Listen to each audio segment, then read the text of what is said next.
নামি দামি নানা ধরনের খাবারের ভিড়ে মাঝে মাঝে কিন্তু কমফোর্ট ফুডের অনেক প্রয়োজন হয়। আজকে চলে এসেছি আপনাদের সাথে আমার সবচেয়ে প্রিয় একটি খাবার শেয়ার করতে। কম বেশি আমরা সবাই এই খাবারটা খেয়ে থাকি, সেটি হলো হলুদিয়া ভাত ভাজা।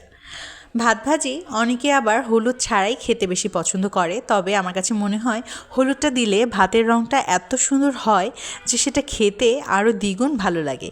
প্রথমেই আমি কিন্তু প্যানে তেল দিয়ে তাতে পেঁয়াজ এবং আদা কুচি করে রেখেছিলাম এবং সেটি ভেজে নিচ্ছি। এই পর্যায়ে কিন্তু দিয়ে দিচ্ছি লবণটা আপনারা আন্দাজ মতো দিবেন এবং কিছুটা হলুদের গুঁড়া দিয়ে সব কিছু একটু মিশিয়ে নিচ্ছি। এই ভাত ভাজি ভালোবাসে না এরকম মানুষ খুঁজেই পাওয়া যায় না, কিন্তু অনেক সময় দেখা যায় সময়ের অভাবে মজাদার ভাত ভাজিটা করেই খাওয়া হয় না, তাই আজকে রেসিপিটাও শেয়ার করছি।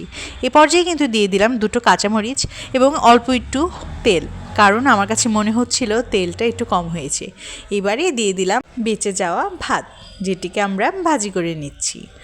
অনেক সময় দেখা যায় মজার কিছু খেতে ইচ্ছা করে কিন্তু হাতে সময় থাকে না, তাই আপনারা কিন্তু চটজলদি বাসায় থাকা ভাত দিয়েই দারুণ মজাদার এই ভাত ভাজিটা করে খেতে পারেন। ছোটোবেলা থেকে এই খাবারটা আমার আসলে খুবই প্রিয়। অনেক সময় ভাত খেতে ভালো লাগতো না, তবে ভাত ভাজি হলে সে তো ভিন্ন কথা।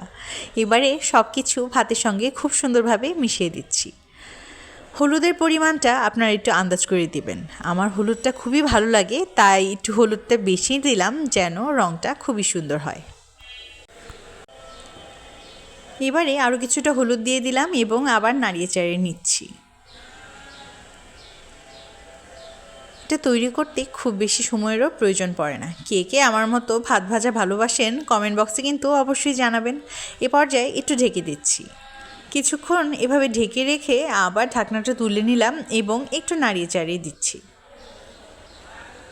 ঝরঝরা ভাত ভাজা আমার তো এডিট করতে গিয়ে আবার খেতে মন চাচ্ছে। অনেক সময় দেখা যায় বাচ্চারা একেবারে ভাতই খেতে চায় না, তাদের কিন্তু এই মজাদার হলুদিয়া ভাত ভাজাটা করে দিতে পারেন। আপনারা কিন্তু চাইলে হলুদ ছাড়াও এটি করে নিতে পারেন। হলুদ ছাড়াও কিন্তু খেতে দারুণ হয়, কিন্তু ওই যে প্রথমেই বললাম হলুদ রঙটা দেখে আমার এত ভালো লাগে যে আমি কখনো হলুদ ছাড়া খেতেই চাই না।